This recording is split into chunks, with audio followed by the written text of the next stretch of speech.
Okay, it's 1 o'clock, which time to begin the webinar. I'd like to welcome everyone to the ITI CIRI webinar, next installation of our series, that monthly series. Appreciate you being here. Today's talk is on the cyber risk scoring and mitigation for resilient cyber infrastructure. That's quite wordy, but due to the nature of the cross-cutting nature of of cyber and cybersecurity, it affects all industries and all sectors. We at CIRI are very particularly focused on ways to increase the security and resilience of cyber systems. And as we've been doing our research, the need for more and better cyber risk assessment metrics is a recurring refrain we're hearing from the owners and operators of critical infrastructure, as well as the insurance and risk management businesses and even government policymakers. So we've been focusing some of our attention, in particular, what you'll hear today, on cyber risk scoring and mitigation. And in fact, we've developed a tool. It's called CRISM, Cyber Risk Scoring and Mitigation Tool.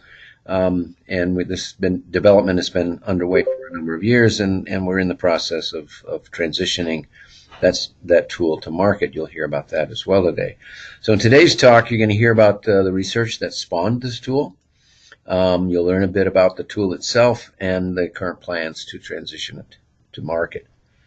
Delivering today's talk is Dr. Sachin Shetty from Old Dominion University in Norfolk, Virginia.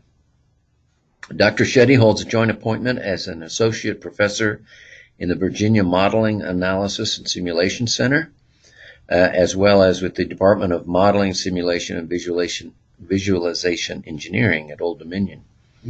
Prior to Old Dominion, Dr. Shetty was an associate professor in the Electrical and Computer Engineering Department at Tennessee State University. Dr. Shetty's research interests lie at the intersection of computer networking, network security, and machine learning. He has conducted research on behalf of the National Science Foundation, Air Force Office of Scientific Research, Air Force Research Laboratory, the Office of Naval Research, Boeing Corporation, and of course, the Department of Homeland Security. In addition to his research at CIRI for the Department of Homeland Security, Dr. Shetty was the recipient of a DHS Scientific Leadership Award. With no further ado, I'm going to turn it over to Dr. Shetty, who will give you the talk today. Thanks, Randy, and thank you all for making time available for this webinar. So Randy has set the stage for the motivation for this, and I want to echo the same sentiment. In this slide, you see the hair pulling from this Personal Security Operations Center, and I have met some of these people both in academic settings and industry settings, and have interacted with them. So anything that you see on the slide is not an exaggeration. And even though they have tools that can conduct penetration testing or identify exploits, the biggest challenge that they have, and again echoing what Randy said, is the inability of conducting security risk assessment, not just from the standpoint of getting a baseline of cybersecurity risk scores, which I think is critical as well, but also the ability to minimize the risk. So coming up with a prioritized mitigation plan that doesn't just factor in the reduction of risk by eliminating or minimizing the impact of exploitation of the vulnerabilities, but also keeping in mind the context. And that also goes with the scoring too. The scores don't make much sense if it's not contextual. And the same thing that goes with the mitigation plan too. So both of them go hand in hand. Some of the work that we have done have transcended work from the lab setting to actual practical environments, one in the industrial control system sector and second on the healthcare sector. I'll talk about that later on. So what is the problem? Why aren't tools sufficient enough? So here is an example of a network, typical network, where you have multiple subnetworks, and The current state-of-the-art tools that are being used by the operational folks are conduct a vulnerability scan on one part of the network, get a bunch of list of vulnerabilities from, and this is a report from Nessus, conduct the same type of test on another part of the network, get another list of vulnerabilities, get a whole laundry list of vulnerabilities across the network.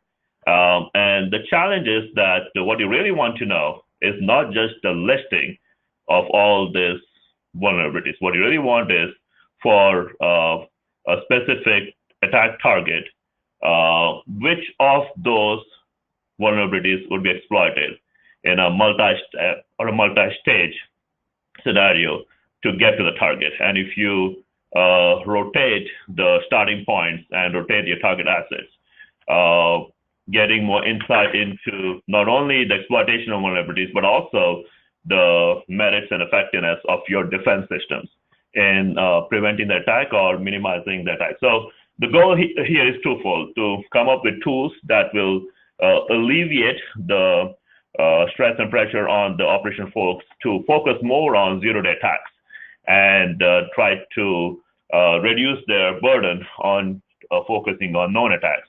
And second is providing metrics where they not only have a score to measure their resilience, but also deeper insight into the different pathways from the attacker's location to a target, insights into specific stepping stones or the different pivot points, and getting more deeper insight into not only conducting a diagnosis of their current cyber defense, but also, I don't want to use the word prediction, but an anticipation of what could happen next.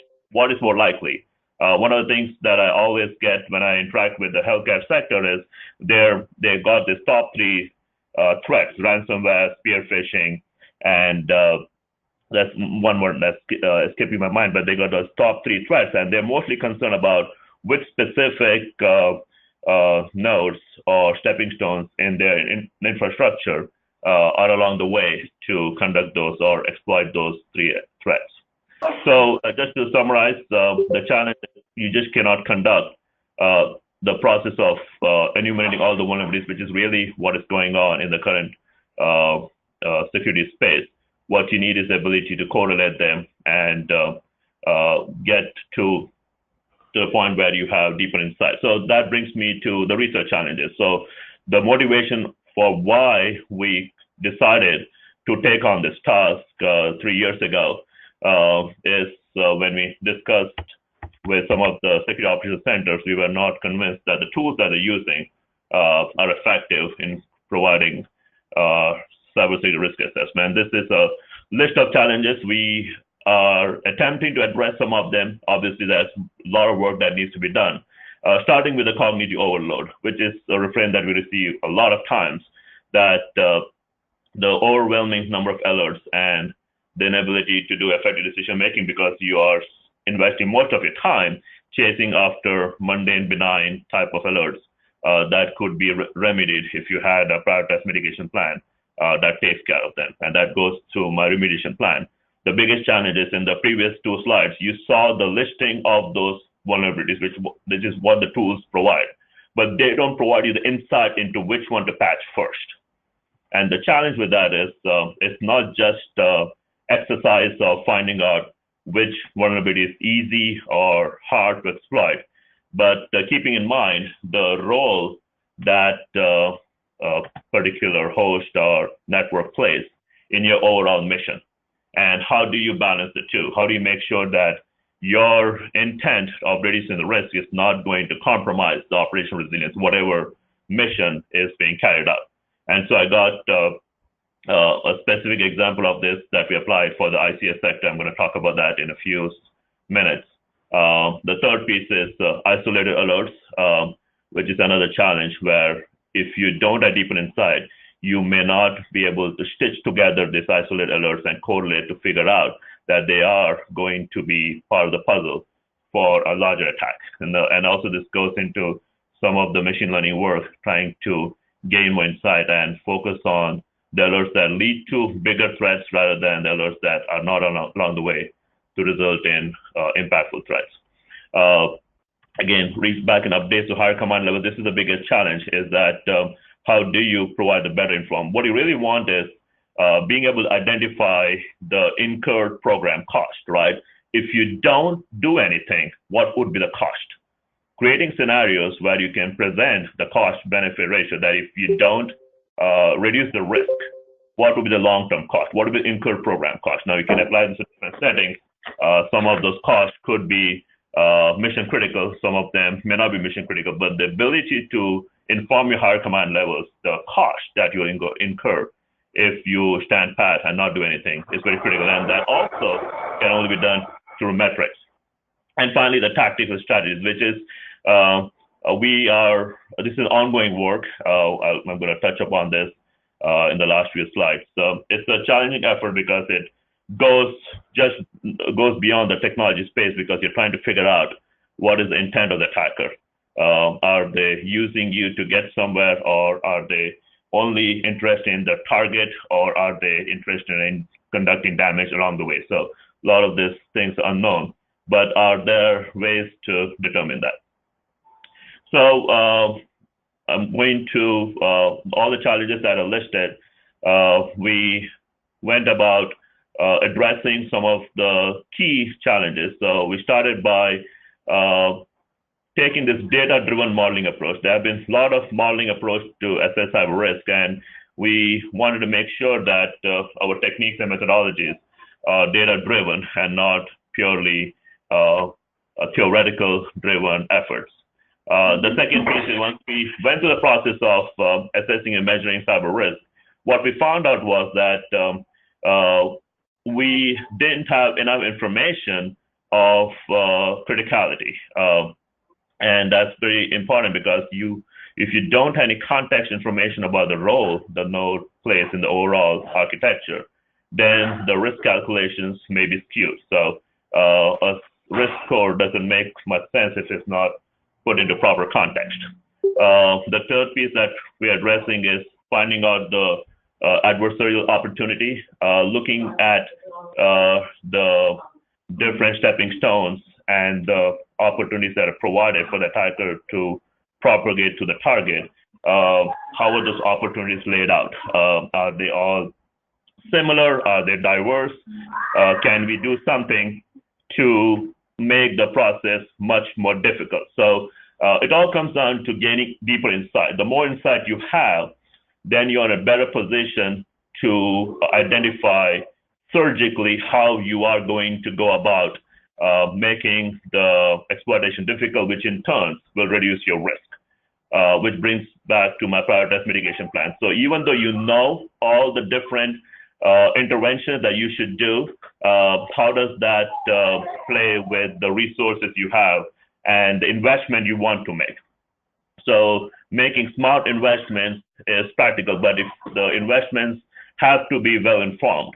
So if you have a bunch of, and again, I have a graph that I'm going to demonstrate this specific problem, the challenge is in how you invest your security resources and how much reduction in risk you have. So if you have X number of budget units, how would you divvy up those budget units in protecting your infrastructure? So what would be your allocation scheme?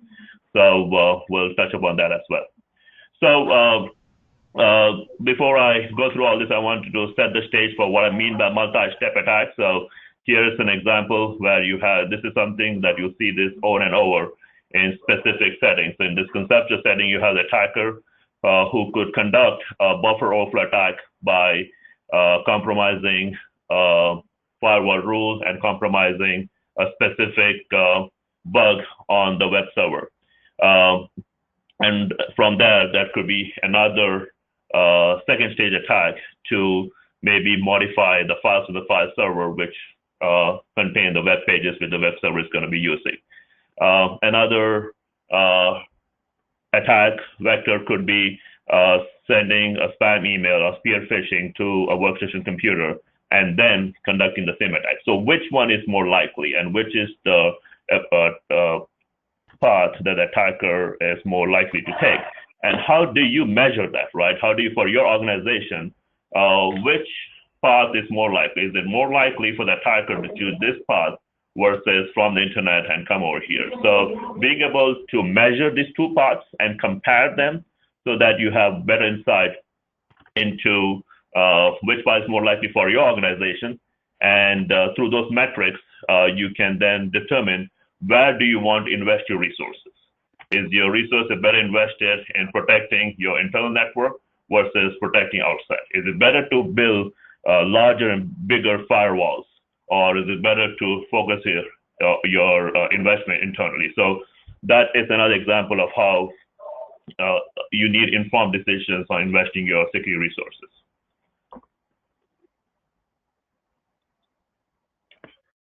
So the research direction that we took is we needed to start with a data structure, and attack graphs have been used as data structure or model to capture the multi-step, multi-stage attack, and it's been around for over a decade.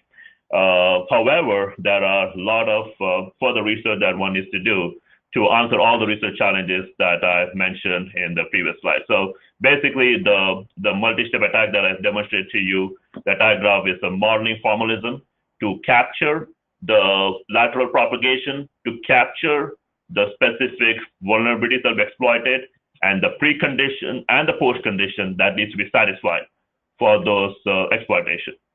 So here's an example. And so that was our first effort where for a given IT network, we started with the IT network in a cloud setting.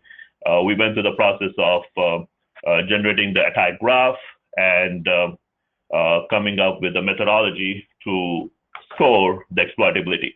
So in this example, you will see a remote attacker who has two pathways to compromise web server. So the target is a web server and the starting point is remote attacker.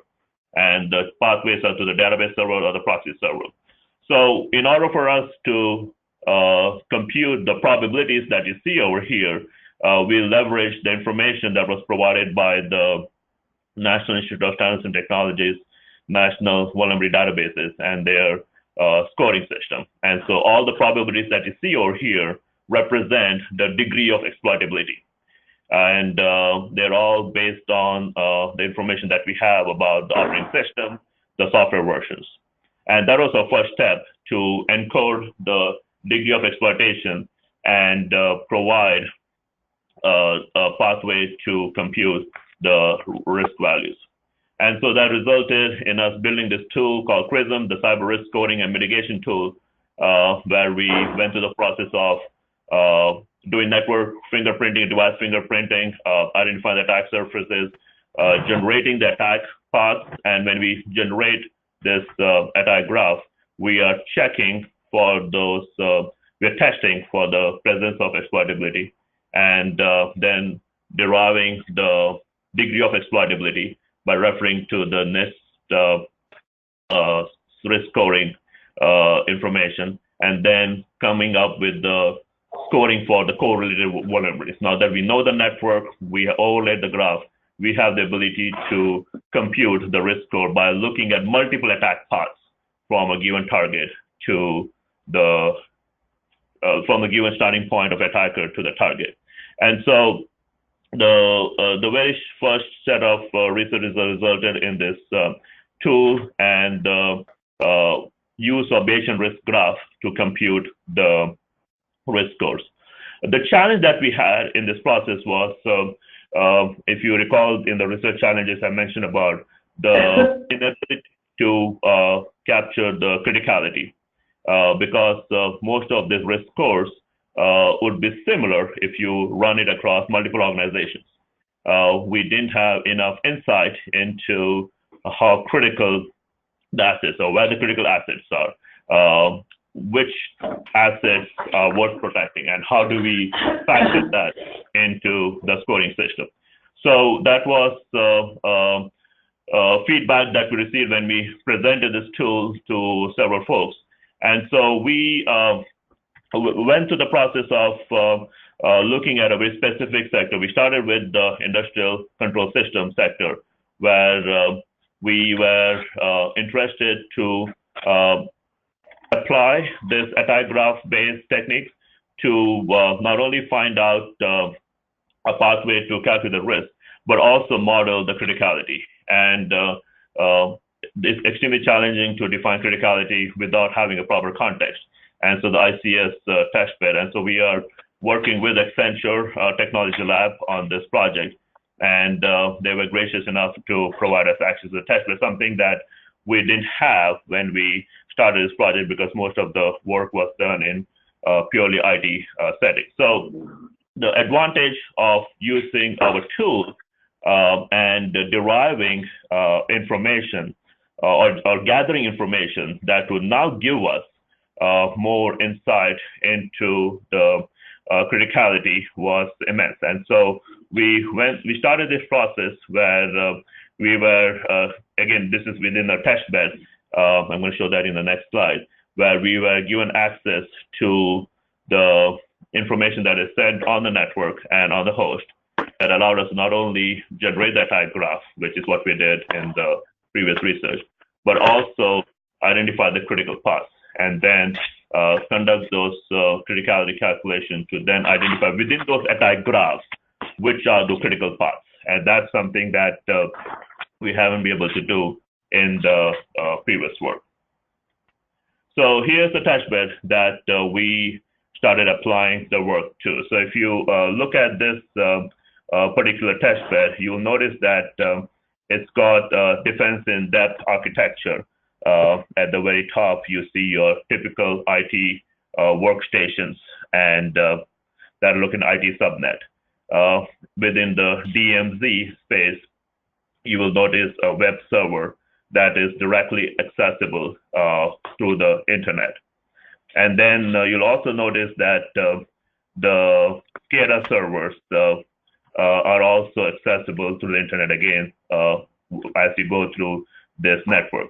The SCADA servers, the SCADA 1 and SCADA 2 that you see here are only accessible from the web server in the DMZ space.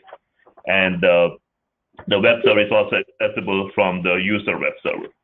So the challenge that we had was for this very specific case, we wanted to identify or derive that attack path.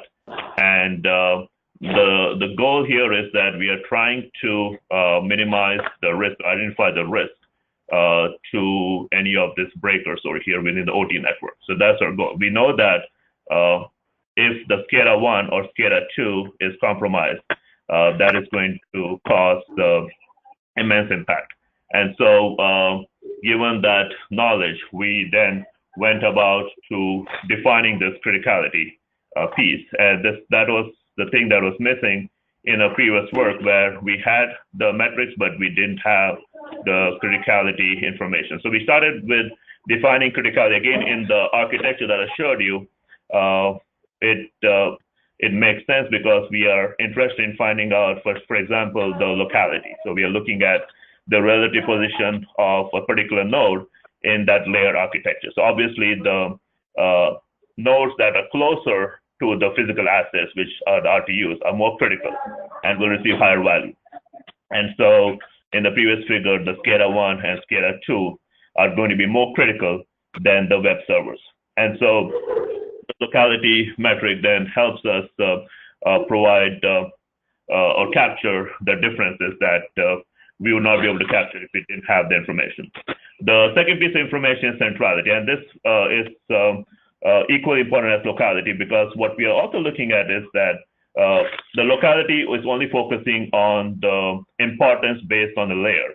But within the same layer, as you may notice in the figure, there are multiple nodes. So which of those multiple nodes provide what kind of opportunities for the attackers? And is the criticality the same?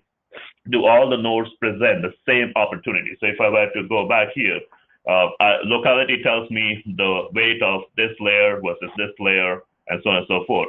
But within the same layer, what opportunities are provided by the node? So how do we capture that?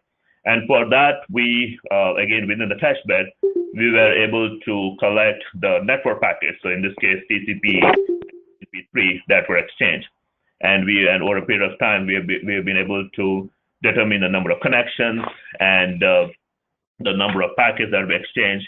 And through that process, we have been able to identify the role that particular node plays based on the number of links that it has and the number of packets that are exchanged. And that's the information that we use to compute the centrality metric. And the third metric is the damage factor. So the goal here is that we want to find out what type of attacks could cause or quantify the impact corresponding to that. So we, at least in this context, the DNP3 messages that we were able to extract provided us information relationship between the current and voltage. And so we were able to capture the utilization over a period of time, and which told us whether the utilization is reasonable within a permitted range. So the higher the value within the range, the more utilization of the device. So that gave us more insight into the potential damage. And so the ability for us to capture these messages, extract the PV relationship, gave us more insight into better monitoring of the voltage and current level, and also the loss of load. So monitoring the voltage and current and loss of load gave us insight into the potential impact. And so by factoring in all the information, we were able to determine the node criticality. So in this case, you'll notice the criticality is organized from the web server to the RTUs. Obviously, the RTUs have higher criticality than the web servers. And of course, there's a lot of information over here. But I wanted to stress upon the attack graph piece here. So for the testbed that I demonstrated to you, this is an example of how we were able to derive the attack graph. So those network messages allowed us to identify or generate this attack graph. So if you recall, the attacker is located through the internet. So the diamond represents a potential exploit. The oval here represents the opportunity. So the attacker is located on step 0. The victim browses a malicious website, and through that process can have the ability to provide malicious input to the browser on the workstation. And then there is a specific exploit that the browser is susceptible to. And through that, it allows the number 4 is execute privileged code on the workstation. Now, we are still on the IT network. So number 4 is still in the IT network, but we have the ability to now control that network. Still not that critical, because that's what the point to represent here, that you have been able to exploit, but the criticality is not very high, because in this context, where we are more concerned about the SCADA and the RTUs and the breakers, it doesn't amount to higher risk. And that also goes into the risk that we have over here. And so you will notice that as we propagate through this process, you'll notice how the risk level is going to go up as we move on to deeper insight. So the criticality goes up, and so as the risk level also goes up. And so as we move forward, so again, if I'm just compromising the web server in the DMZ zone, it's not going to make much of an impact. That doesn't bother much. But what I'm really interested in is finding out what could happen when I'm going through any of the SCADA machines. So if I'm going through SCADA 1 or SCADA 2, and again, this is a specific exploitation I process to SCADA machine. And then that finally leads to number 13. So what we are interested in is the different attack paths. So I can go from 0 to 13 through SCADA 1, SCADA 2, or I could skip and skip a couple of steps and maybe have direct access to the web server in the DMZ zone. And so for this specific testbed, we were able to exploit our different options and identify those attack paths. The next step was, given that we have the information, how do we then figure out the remediation plan? Which assets should we protect more? So does it make sense to protect the web server more versus RTU? So we came up with 2 cost models. One was the linear cost model. The second was exponential cost model.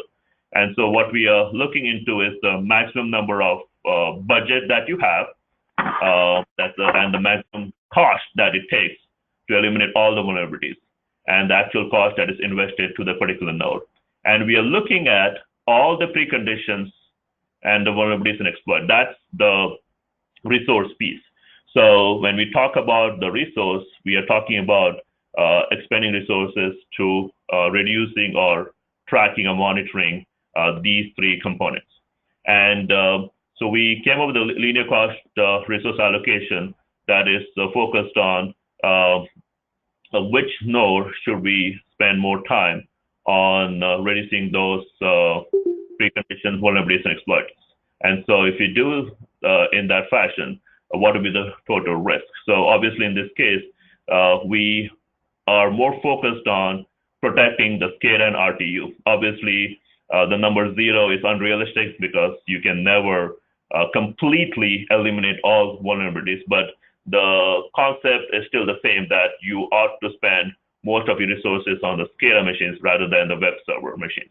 And so what will be the eventual cost risk reduction if you do that? Because this is not realistic, because you can never get down to 0 vulnerabilities. So we went through the exponential cost model where we know that you cannot completely eliminate the vulnerabilities. So in order for you to get to 0, you got to invest infinite resources. That's never going to happen. So we decided to go for an exponential cost model where we are not going to completely reduce it to 0, but we will get it to a number that will reduce our risk to a certain percentage point. In this case, we were looking for 58% reduction in risk. And that's the opportunity you have with this model, where you can, given the number of vulnerabilities, precondition, exploit, this number here, how much reduction I'm looking for, and what's the cost of it. So at least we have a model now based on the information that we get from that attack graph to determine the number of the percentage of opportunities versus the risk, and then the amount of investment. So this model that, if applicable, will provide an informed way of cyber defense remediation. And then we just wanted to compare the two cost models, but I already explained that. So again, this was our second effort, that we not only have the risk score, we were able to capture the criticality analysis and also apply the remediation plan using two cost models. The final thing that we also wanted to look into was that the lateral propagation. This is something that we realized that the attack graphs that we were generating were incredibly dense, and one cannot just visually navigate to the attack graph and identify all the different propagation attacker could take. And so we wanted a model or the ability to characterize the opportunities those attack paths provide to the attacker.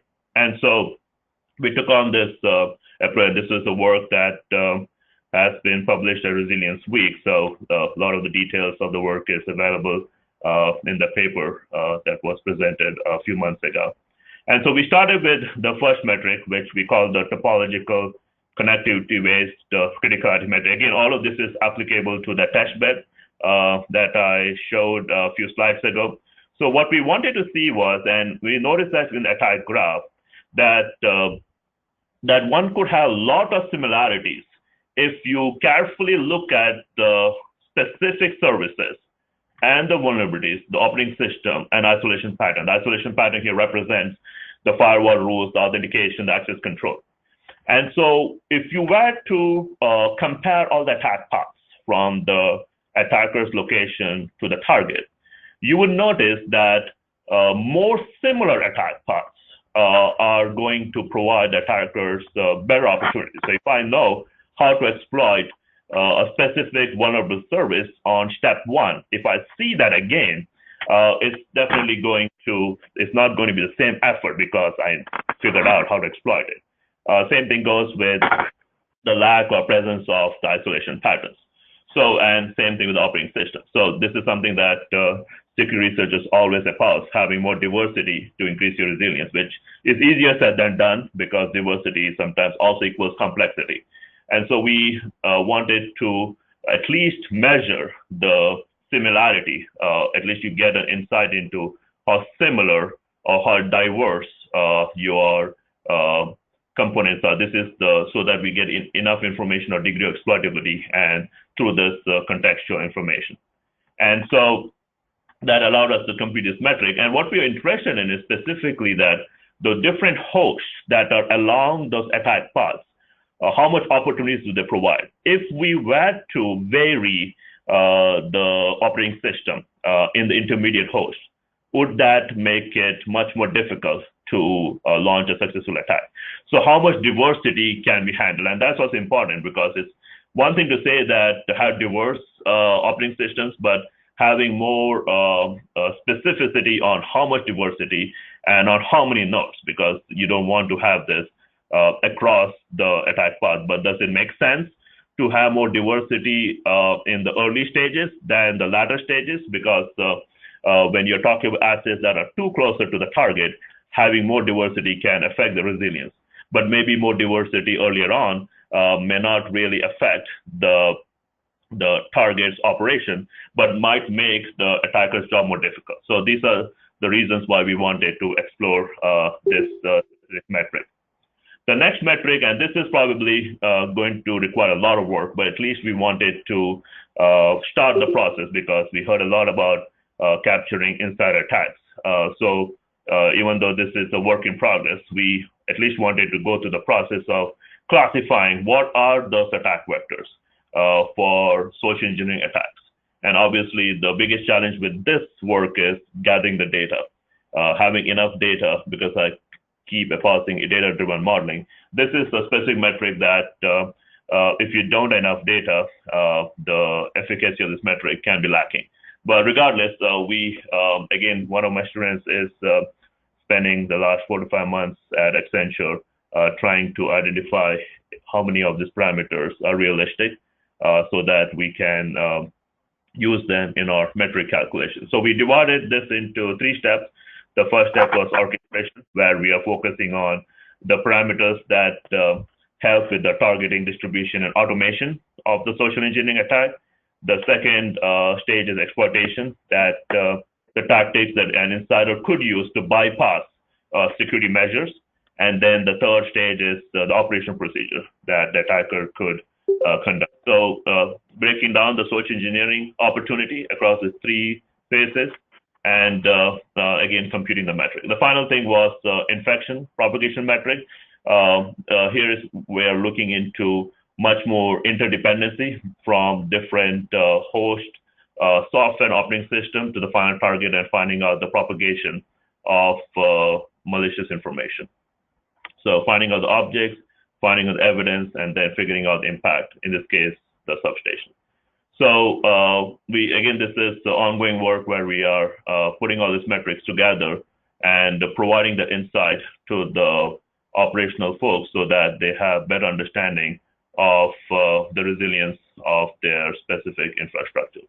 So some results, again, first of all, starting with the social attacks, where at least in this context, we don't have realistic data here. This results are all based on simulation pieces, but it at least gave us some idea about the single step and remote attacks being much more impactful.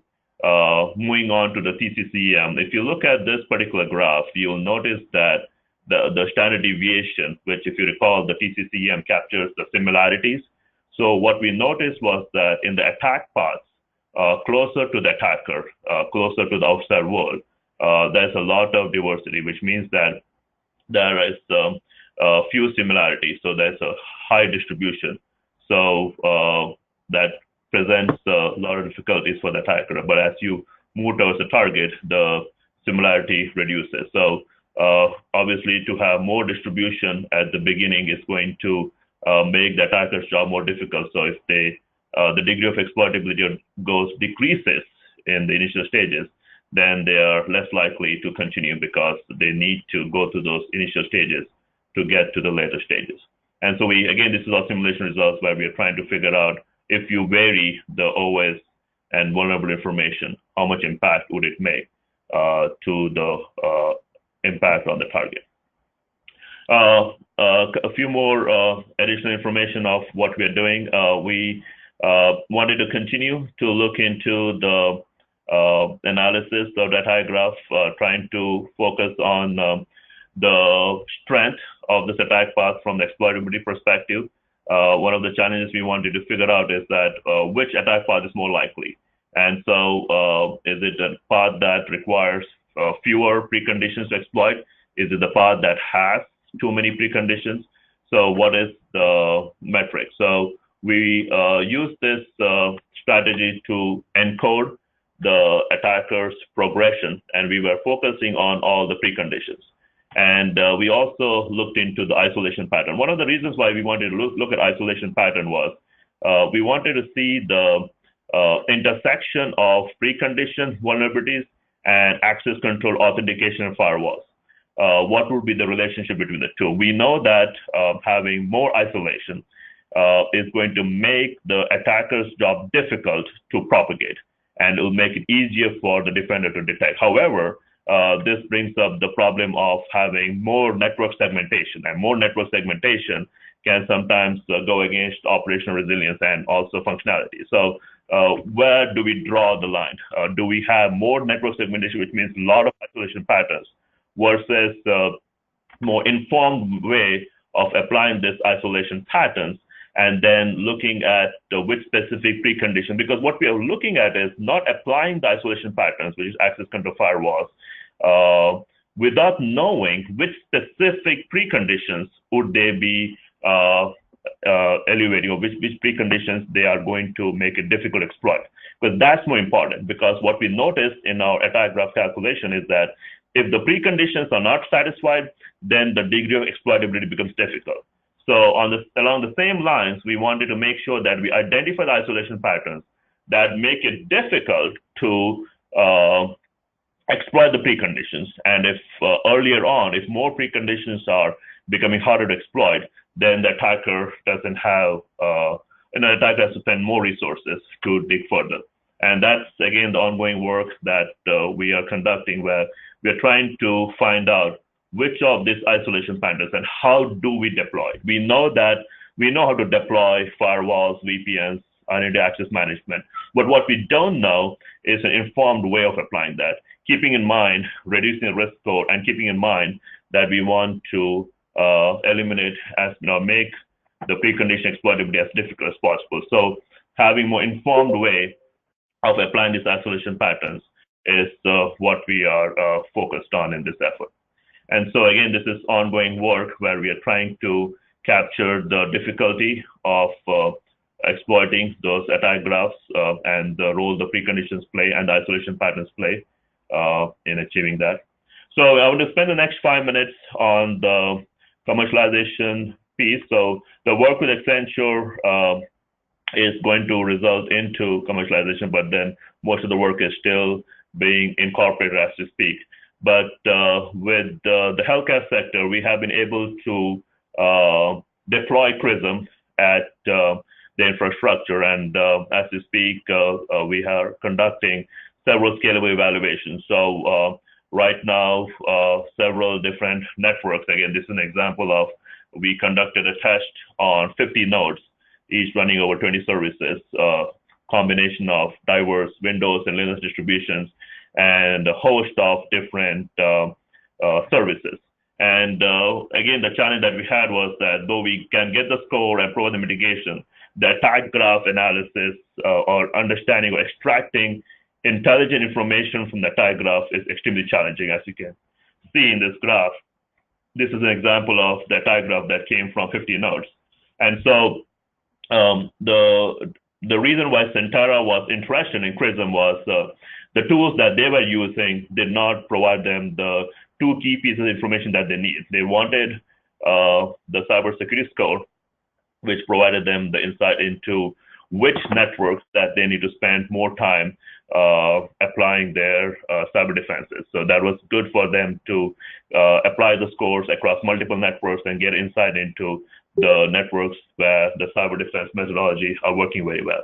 And second was the informed way of applying the prioritized mitigation plan. So CRISM provides the list of vulnerabilities to patch And that was a very key piece that the organization was interested in getting access to, which they were not, they didn't have access to the information with the tools that they're currently using. So the work that we're doing over here is twofold. One is for Centera to run this tool and independently evaluate this tool within the setting and compare that with one of the vulnerability scanning tools that they're using. Second, Centera is more interested in deploying the tool to smaller healthcare organizations who may not have the budget to acquire personnel with knowledge of security, but having access to tools that can alleviate that challenge is definitely welcome. And so that's our next phase where the application of CRISM would make sense because these are smaller networks and they could have much better impact than larger networks where you need the attack graphs don't provide you as much insight that it will provide you on smaller networks. So I'm about to wrap up. So the work that we started off, the initial goal was to come up with this tool and techniques to help determine or measure cyber risk. The second piece, equally critical, was the risk scoring in the context of understanding criticality of nodes. We started with the ICS context, and then proposing some remediation solution. We heard a lot from several presentations that I made on applicability of this work for the ICS sector, and that was one of the motivations that we had, is how does the risk scoring and mitigation piece apply to the ICS sector or SCADA type of networks? And that was the work that I presented so far, where not only you can capture the criticality, but you also have the ability to conduct a cyber defense remediation solution, where if you have enough insight into the amount of resources you have, then we have developed models that can provide you a systematic methodology of investing your resources. And the ongoing work is on the lateral propagation, trying to find out which path is more likely for the attacker to take, what opportunities those attackers have, and generating a suite of metrics. One of the challenges with the attack graph methodology was that it never provided a suite of metrics that one could use to gain deeper insight into how effective your cyber defense is and what are the opportunities that attackers have at their disposal to compromise you. And if you are not able to measure that, then you are going to be applying your cyber defense solutions in not a well-informed fashion. You're applying it just because you know you got to do it, but you're not carefully, surgically applying them so that it is eliminating the risk, but not using up too much of the resources. And you can only do that if you have more insight. And we believe that the attack graph as a structure, the different metrics that I showed you, albeit if it's for ICS sector, can provide better insights and help with the cyber defense remediation solution. The tool that we developed, I'll probably spend a little bit of time demonstrating this. So I'm going to switch to my browser here. So this is the tool that we have where we are able to, in this case, it's a cloud-based tool where we can provide a specific task, and I'm going to be running this on my lab data center. So the first step is creating the task, and once the task is created, while it's going, I already ran this earlier. The first step is conducting the network fingerprinting, identifying all your nodes and the different services, generating the attack graph, where not only you have different pathways, so this is a scenario where your attacker is located at a certain point in the network, outside the network, can conduct a multi-stage attack to run privileged code, and these are all the different pathways that the attacker has. Sachin, Yes. Yeah, I'm only seeing your slides still. Oh, you're not seeing my screen? No.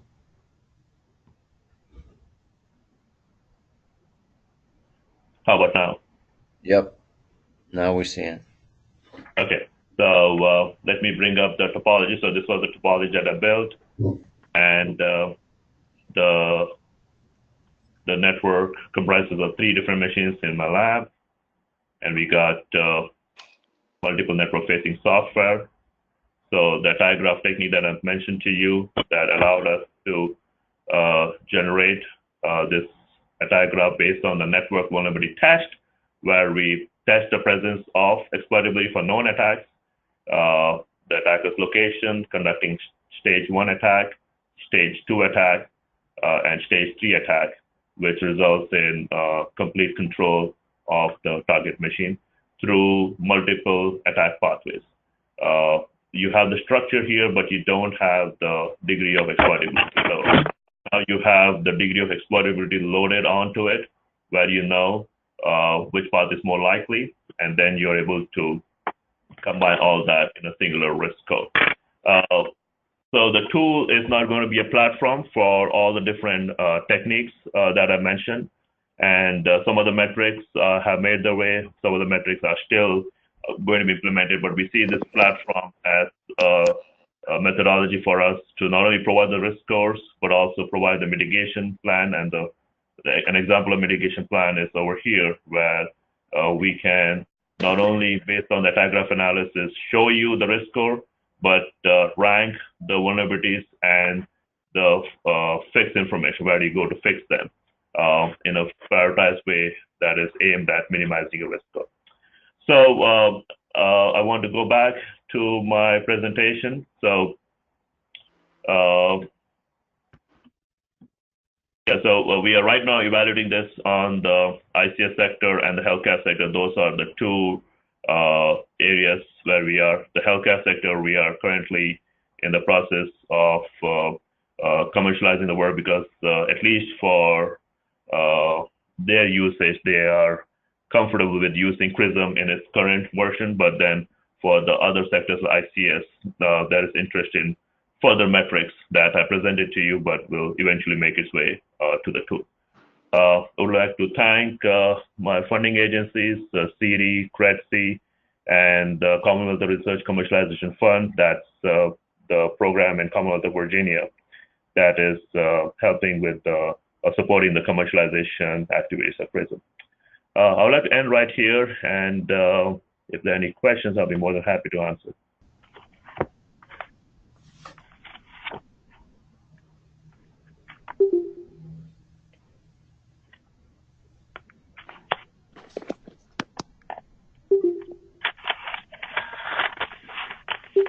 Are there no questions?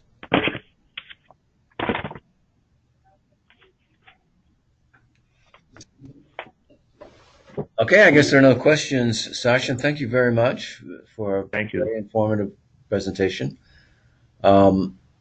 Obviously, I think if there's some follow-up, we can schedule specific demonstrations and discussions with those who might be interested. Okay. Thank you all. Thanks everyone for attending. I appreciate it very much. Hope you learned something from Sachin's talk. I know I certainly did. Thank you very much for attending, and happy holidays to everyone. Travel safely if you're traveling, and we'll look forward to our next webinar in January after the holidays. Thank you very much, everyone. Bye.